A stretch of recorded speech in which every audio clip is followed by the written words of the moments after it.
제6일 봉헌을 위한 외적 준비. 요엘서 2장 12절. 이제라도 너희는 단식하고 울고 슬퍼하면서 마음을 다하여 나에게 돌아오너라. 제단에 예물을 바치려고 할 때 나에게 원망을 품고 있는 사람이 생각나거든 어떻게 하라고 하셨습니까? 예물을 거기 제단의 앞에 두고 물러가서 먼저 형제와 화해하여라. 예수님은 십자가 위에서 인류를 위한 제물로 봉헌되시기 전날 저녁 어디에 가셔서 기도하셨습니까? 네, 겟세마니에 가셔서. 성모님은 아기 예수님을 성전에 봉헌하러 갔을 때 무엇을 정결례의 제물로 바쳤습니까? 산비둘기 한 쌍이나 어린 집비둘기 2마리. 이건 가난한 사람들이 바치던 제물이었습니다. 마테오복음 5장 16절. 이와 같이 너희의 빛이 사람들 앞을 비추어 그들이 너희의 착한 행실을 보고 하늘에 계신 너희 아버지를 찬양하게 하여라. 흠없고 거룩한 봉헌이 되기 위하여 외적인 준비를 정성껏 하는 것도 중요합니다. 우리가 성모님과 성인 성녀들, 열심한 신앙인들이 봉헌식을 준비할 때에는 어떻게 하였을까를 생각하면서 준비한다면 더욱 좋은 준비를 할 수 있을 것입니다. 외적인 준비는 다음과 같이 합니다. 1. 삶의 정리. 첫째, 내 주변을 정리합니다. 주위가 지저분하고 어수선하면 마음이 차분히 가라앉지 않습니다. 그러므로 봉헌을 준비하는 과정에서 집안의 살림살이나 자신이 사용하는 물건들을 잘 정리하고 청소하는 것이 좋습니다. 이때 버릴 것은 버리고 다른 이에게 줄 것은 다른 이에게 주고 빌려온 물건이나 돈은 가능한 한 주인에게 돌려주도록 합니다. 내가 사는 주변을 잘 정리하고 질서 있게 만들면 마음도 새로워지는 경우가 많습니다. 둘째, 자신에게 해가 되거나 도움이 안 되는 것을 끊어버리고자 힘씁니다. 지나친 흡연과 음주, 도박 등으로부터 벗어나고자 힘쓰며 신앙에 도움이 되지 않는 장소의 출입을 끊어버립니다. 때로는 신경질 내는 습관, 분노하는 습관, 게으름 피우는 습성을 끊어버리고자 힘쓰며 특히 말씨의 정화를 위하여 힘씁니다. 그리고 텔레비전 시청과 신문 잡지 구독이나 취미 생활에 지나치게 시간을 쓰는 행위를 끊어버립니다. 요한복음 19장 31절. 하느님께서는 죄인들의 말을 들어주지 않으신다는 것을 우리는 압니다. 그러나 누가 하느님을 경외하고 그분의 뜻을 실천하면 그 사람의 말은 들어주십니다. 셋째, 이웃과 화해합니다. 그동안 불목한 친구나 친지가 있으면 내가 먼저 찾아가 화해합니다. 찾아가기 어려우면 전화나 편지로 화해를 청할 수도 있습니다. 그리고 가족이나 친지들에게 그동안 소홀했던 점이 있으면 이를 보상하기 위해 잘해주고자 합니다. 2. 봉헌을 준비하기 위하여 특별한 시간을 마련함. 바쁜 생활을 하다 보면 봉헌을 제대로 준비하지 못하고 봉헌에 임하기 쉽습니다. 그러므로 특별히 봉헌 준비를 위해서 며칠간 개인 피정이나 하루 피정 또는 철야 기도나 몇 시간의 묵상 시간을 내어 봉헌을 준비하는 것이 좋습니다. 그 시간에는 다음과 같이 합니다. 첫째, 교재를 읽으며 자신의 삶을 살펴보고 고해성사를 받습니다. 충분한 시간이 있는 경우에는 그동안 세미나 과정을 다시 한번 읽어보고 묵상할 수도 있습니다. 이 교재를요. 그러나 시간이 부족한 경우에는 4주 세미나 과정만이라도 읽어보면서 자신의 삶을 성찰합니다. 특히 성모님을 제대로 공경하지 못한 부분이나 자신과 예수님과의 관계에 있어서 잘못된 부분을 성찰하십시오. 그리고 자신의 잘못에 대하여 깊이 통회하고 그 주된 뿌리를 뽑아버리고자 구체적인 결심을 한 후에 고해성사를 받습니다. 가능하다면 과거의 중요한 잘못을 새롭게 고해하는 총고해를 하셔도 좋습니다. 총고회를 할 때에는 요점을 종이에 적어서 고백하고 고해 성사 때 총고회라고 말씀드린 후에 고백을 합니다. 성 아우구스티노, 죄인을 용서하는 것은 하늘과 땅을 창조하는 일보다 더 위대한 것입니다. 단 하나의 죄를 용서하는데도 주님의 전능하심이 필요한 것입니다. 그러니 주님의 이름으로 용서를 베푸는 사죄의 능력이란 어떤 것이겠습니까? 네, 이 사죄의 능력은 굉장한 것입니다. 원래 죄를 용서하는 거 하느님만이 하실 수 있는 거죠. 그런데 하느님이 하시는 신권을 사죄에게 준 거예요. 그렇기 때문에 이건 엄청난 권한입니다. 둘째, 그동안 자신이 입은 마음의 상처를 치유하기 위하여 내적 치유를 위한 기도를 합니다. 특히 어린 시절이나 장성하여 어머니와의 관계에서 문제가 있었다면 성모님께 대한 사랑의 정이 솟아나기 어려우므로 마음의 상처를 치유하기 위하여 기도해야 합니다.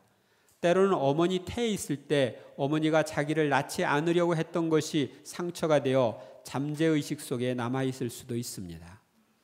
이 내적 치유를 위한 기도 방법은 편안히 앉아서 조용히 눈을 감고 몸의 긴장을 푼 후 과거의 상처 입었을 때의 상황을 머리에 떠올리면서 나에게 상처 준 사람을 용서하고 축복해 줍니다. 그리고 십자가나 상본을 바라보면서 예수님과 성모님께 서로 주고받은 상처를 치유해 주시도록 부탁드립니다. 주님, 그때 입은 상처가 치유되었으면 좋겠습니다. 이렇게 희망기도 하셔도 좋습니다. 이때 성모님과 예수님, 나의 어머니가 나를 대하시는 모습을 상상하면서 연상기도를 할 수도 있고 심령기도나 묵주의 기도를 바치거나 성가를 반복해서 부르면서 치유를 부탁드릴 수도 있습니다. 내적 치유를 위해서 여러분들이 봉사 면담을 하면서 기도를 받는 방법도 있습니다. 제가 시간이 있으면 연상 개인적으로 면담하고 그걸 가지고서 이렇게 상상하면서 연상 기도를 해줄 수도 있는데요. 사람들이 많기 때문에 그렇게 개별적으로는 못하고 여러분들이 할 수 있습니다. 여러분들은 과거에 내가 상처받았을 때 그 옆에 예수님이 계셨던 거 아셔요? 여러분들은 그때 예수님이 정말 계셨을까? 그런데 예수님은 하느님이시기 때문에 아니 계신 데 없이 곳곳에 계시죠?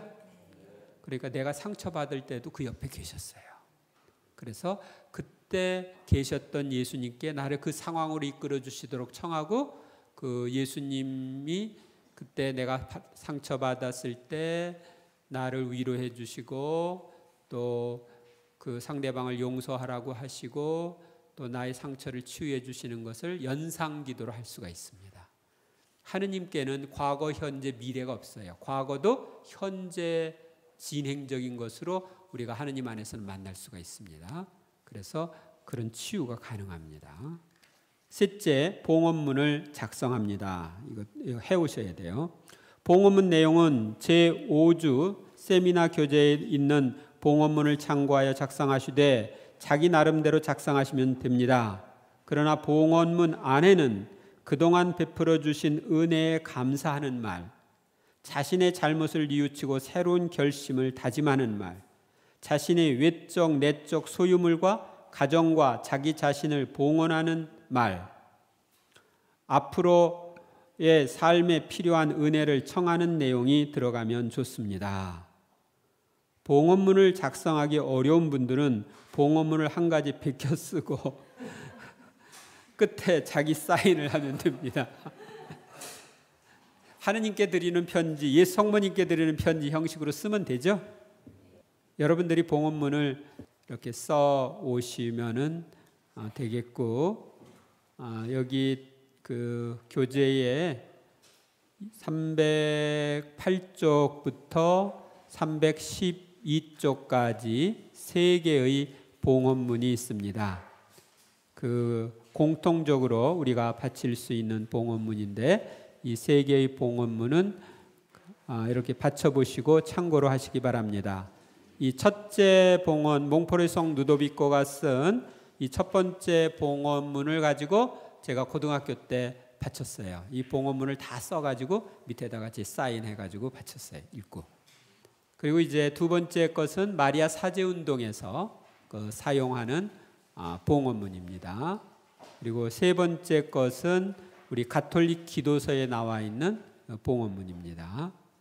그래서 여러분들이 보시고 각자의 처지가 다르기 때문에 자기 집에 가족들 하나하나 다 봉헌할 수 있고, 그래서 봉헌문을 써오시기 바랍니다. 3. 봉헌 당일을 위한 준비. 첫째, 목욕 재개를 합니다. 옛날부터 우리나라에서는 하늘과 조상에게 제사를 드리는 중요한 일을 앞두고 물로 몸을 씻는 풍습이 있었습니다. 유다인들도 허물이나 부정을 씻는다는 의미에서 정결 예식을 하였습니다. 우리도 세례 때의 일을 생각하면서 마음의 준비를 위하여 정화와 겸손을 묵상하면서 목욕 재개를 하면 좋습니다. 둘째, 외모를 단정하고 아름답게 합니다. 봉헌 당일에는 깨끗하고 가장 좋은 옷을 단정히 입고 오는 것이 좋습니다. 하느님께 봉헌되는 몸이 어떠해야 하는지 생각하면서 준비하는 것이 좋습니다. 그래서 한복, 정장 이렇게 하고 오셔도 좋고, 하여튼 하느님께 봉헌되는데 합당하게 준비하고 오셔요. 셋째, 봉헌 당일에는 봉헌 예물을 준비하여 바칩니다. 봉헌 예물에는 과부의 헌금과 같이 정성과 희생이 담긴 헌금, 기도와 선행 같은 영적 예물, 성모님께 드리고 싶은 꽃과 초를 준비할 수 있습니다. 경우에 따라서 꽃과 초는 봉사자들이 준비를 해줄 수도 있으며, 봉헌식 때 사용했던 초는 집에 가지고 가서 특별한 날 기도할 때 사용합니다. 보통 이 봉헌식 때 초를 한 자루씩 줍니다.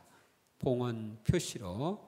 그다음에 성 프란치스코 살레시오 거룩한 모후 성모님께 봉헌된 곳에 들어갈 때마다 그분의 품 안에 있는 것처럼 생각되어 마음이 기뻐 용역하는 것을 깨닫는다. 네. 봉헌의 장애물을 물리침. 4. 봉헌의 장애물을 물리침. 첫째, 나는 부당하다는 생각을 버리십시오. 우리 가운데 자신의 죄 많은 과거 때문에 봉헌에 참여하는 것이 부당하다고 생각하는 분이 계실지 모릅니다. 그러나 예수님은 의인을 부르러 온 것이 아니라 죄인을 부르러 오셨으며, 성모님은 우리 죄인의 피난처이심을 생각하시기 바랍니다. 파도바의 성 안토니오. 죄인들에게 희망을 주는 이름은 마리아이십니다. 네. 둘째, 자신의 염려와 사탄의 유혹을 물리치십시오. 어떤 분은 이런 봉헌으로 자신은 영적으로 빈털터리가 되고 자유를 빼앗기는 것이 아닐까 염려할 수도 있습니다. 몽땅 바치니까. 그러나 우리의 것을 봉헌하면 주님은 나의 빈자리를 당신의 더욱 풍성한 은총으로 채우십니다. 그리고 당신이 자유로우신 것처럼 나를 더욱 자유롭게 되도록 이끌어 주십니다. 교회 역사를 통해서 보면 수많은 성인 성녀들이 이 봉헌을 실천하였으며, 오늘날도 수많은 성직자, 수도자, 평신도들이 이 봉헌을 실천하고 있습니다. 교황님 이하 요한 바오로 2세 교황님은 전 세계를 다니면서 이 봉헌을 직접 인도하셨어요. 그들은 이 봉헌을 통하여 풍성한 결실을 체험하고 있습니다. 이 봉헌을 필요 없다고 생각하는 사람은 더 풍성한 삶을 살 수 있는 기회를 놓치고 맙니다. 그러므로 봉헌이 필요 없다고 유혹하는 사탄의 속삭임을 물리치십시오. 셋째, 준비가 안 되어 봉헌할 수 없다는 생각을 버리십시오. 어떤 분은 봉헌을 하고는 싶지만 제대로 준비가 안 되었다고 생각할 수도 있습니다. 그러나 봉헌할 준비가 다 되었다고 감정적으로 느끼는 것이 중요하지 않습니다. 우리의 자유에서 우러난 의지적 봉헌이 더욱 중요합니다. 준비가 덜 되었다고 생각하시는 분은 이번 주에 더 시간을 내어 봉헌을 준비하면서 성모님께 준비시켜 주시도록 청하십시오. 우리는 봉헌에서 어떤 체험을 추구하는 것은 아닙니다. 우리가 봉헌을 하고 봉헌 생활을 계속하면 여러 가지 체험은 자연히 따라옵니다. 그러므로 자신의 모든 것을 마음을 다하여 봉헌하는 데에만 마음을 쓰시기 바랍니다. 주님과 성모님의 자비하심을 굳게 믿고 성모님을 통하여 모든 것을 봉헌하면 성모님은 우리의 부족한 부분을 채워주시고 주님은 우리의 봉헌을 기꺼이 받아주실 것입니다. 제가 처음에는 첫 번에 봉헌할 때 고등학교 때 성모님께 대한 참된 신심이라는 이 책을 보면서 야, 이거 진짜 이렇게 성모님에 대해서 너무 지나치게 과장되게 이야기하는 것 같은데, 봉헌을 너무 과장되게 얘기하는 것 같은데, 그런데 봉헌하면은 좋다니까 한번 해보자. 그러니까 반신반의하면서 봉헌을 했어요. 그런데 그 봉헌을 통해서 내가 바뀌기 시작한 거예요. 그래서 혹시 반신반의하는 사람, 제가 쭉 강의를 이거 진짜일까? 그렇게 혹시 반신반의하는 사람이라도 진지하게 봉헌을 하셔요. 내가 이 봉헌을 하려고 하는데 어떻게 해야 됩니까? 하고 제 영적 지도 신부님한테 질문했더니 그 신부님이 어느 성당에 가라. 그 신부님을 만나라. 그리고 웃으면은 문을 열어줄 거다. 그러면 그 제대의 성모상이 앞에서 네가 직접 봉헌을 해라. 그래서 그 제 영적 지도심 수도원 신부님이었는데, 그래서 이제 그 성당에 가서 말씀드리고 문을 열어줘서 혼자 성당에 들어가서 봉헌문을 읽고 밑에다가 사인을 했어요. 성모님 상 앞에서. 그러고 나서 바뀌기 시작했습니다. 그래서 여러분들도 진지하게 나를 온전히 맡기겠다는 자세로 하시면 기꺼이 받아주실 겁니다. 이사야서 7장 9절 너희가 믿지 않으면 정녕 서 있지 못하리라. 야고보서 2장 17절 믿음에 실천이 없으면 그러한 믿음은 죽은 것입니다. 다음 주에는 봉헌 예절이 있습니다. 우리는 봉헌 예절 중에 성모님을 통하여 우리 자신을 예수님께 봉헌합니다. 우리는 자발적으로 자유로이 우리의 모든 것을 봉헌할 수 있습니다.